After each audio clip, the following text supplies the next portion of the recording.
Morning.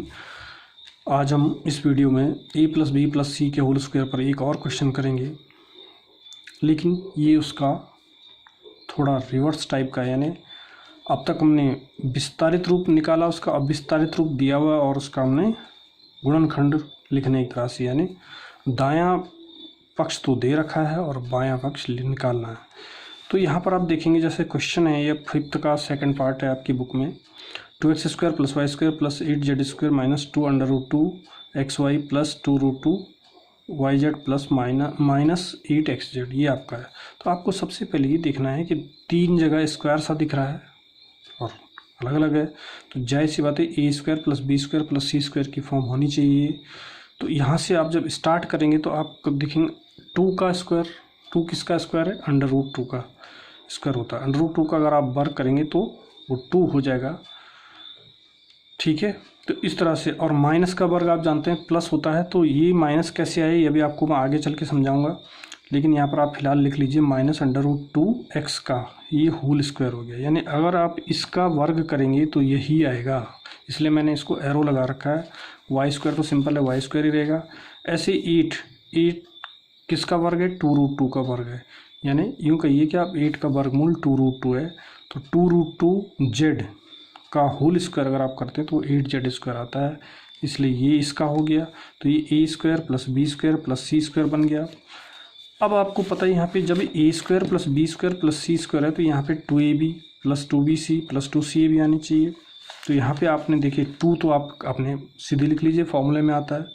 ए कितना है? Minus under root 2x, वो ब्रैकेट में लिख लीजिए। बी कितना है? इंटू वाई, तो इंटू में आप वाई कर दीजिए।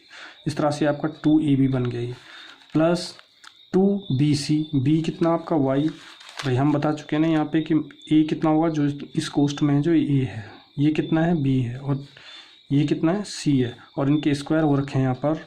तो a का स्क्वायर है, b का स्क्वायर है, c का स्क्वायर है टर्म, लेकिन जो ब्रैकेट में वो abc है।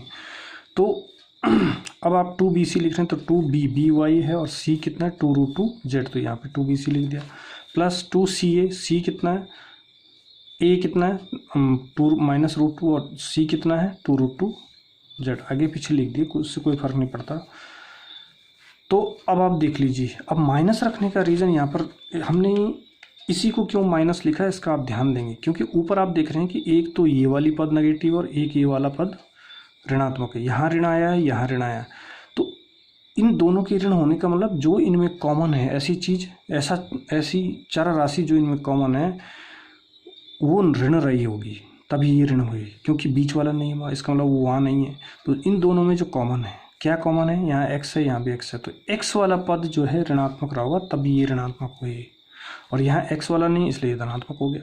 तो इस बात से आप पता लगा सकते हैं इस तरह से कि ये ऋणात्मक क्यों हुआ, क्योंकि यहाँ पे जो कॉमन चीज़ है x है, यानी x, तो इससे पता लग गया कि x वाला पद ऋणात्मक रहा हो, इसलिए हमने इसको बाद में ऋणात्मक ऋण चिन्ह लगाए हैं, एडजस्ट किया है ऋण को।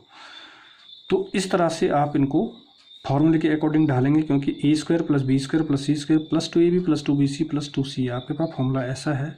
माइनस के रूप में आपको फॉर्मूला नहीं बताया गया है, इसलिए आपको माइनस साइन ब्रैकेट के अंदर लेना है। और किसके साथ लेना है ये मैंने ऊपर बता दिया आपको कि एक्स के साथ जाएगा। तो जहाँ भी एक्स वाली टर्म आप लिखोगे, यानी ए वाली टर्म, ए नेगेटिव है कहने का मतलब ए, क्योंकि ए का स्क्वायर क्या है? माइनस अंडर रूट 2 एक्स का होल स्क्वायर, तो ए माइनस अंडर रूट 2 एक्स हो गया। तो ए नेगेटिव है, इसलिए आप क्या लिखेंगे? जहाँ जहाँ ए आएगा वहाँ ऋण चिन्ह के साथ जाएगा वो। तो अब आप इनको अगर गुणा करके देखेंगे तो ये ऊपर वाले ही हैं, ये कुछ और नहीं है, वही है, उन्हीं को बस हमने तोड़ के लिखा है। यानी यूँ कह लीजिए कि इनकी जो गुणा है वो ये है, इसकी जो गुणा करके आया पूरा वो ये है, और इसकी जो गुणा है वो ये करके ही आ जाता है। इस तरह से आपकी बन जाती है a square plus b square plus c square plus 2ab plus 2bc plus 2ca। अब इसका ये किसका सूत्र था? a प्लस बी का प्लस सी का होल स्क्वायर, तो ये a plus b plus c का स्क्वायर। अब लिखना हमने इसको, तो a का मान यहाँ पे माइनस ये है, b का ये है, और c का ये है। तो इस तरह से आप लिखेंगे इसको, ये बनता है आपका सीधा सीधा ये तो वही है जो क्वेश्चन में अभी लिखा था हमने। अब आप दाहिनी तरफ आ जाएंगे, यानी minus under root 2x plus y plus 2 root 2 z का होल, यानी a plus b plus c का होल स्क्वायर। और इसको आप चाहें तो 2 बार लिखें, क्योंकि गुणनखंड पूछा है तो आप 2 बार वर्ग न लिख के 2 बार उसकी गुणा करके दिखा दीजिए, ये इस टाइप से आंसर आपको मिल जाता है। तो इस तरह के प्रश्न पर आप विशेष थोड़ा ध्यान रखेंगे, आपको ये पता होना चाहिए कि इसको फॉर्मूले के रूप में कैसे डालना है, सबसे बड़ी बात ये है। तो उम्मीद है कि आप इसको कई बार प्रैक्टिस करेंगे, उसके बाद कोई डाउट हो तो आप पूछ सकते हैं। धन्यवाद।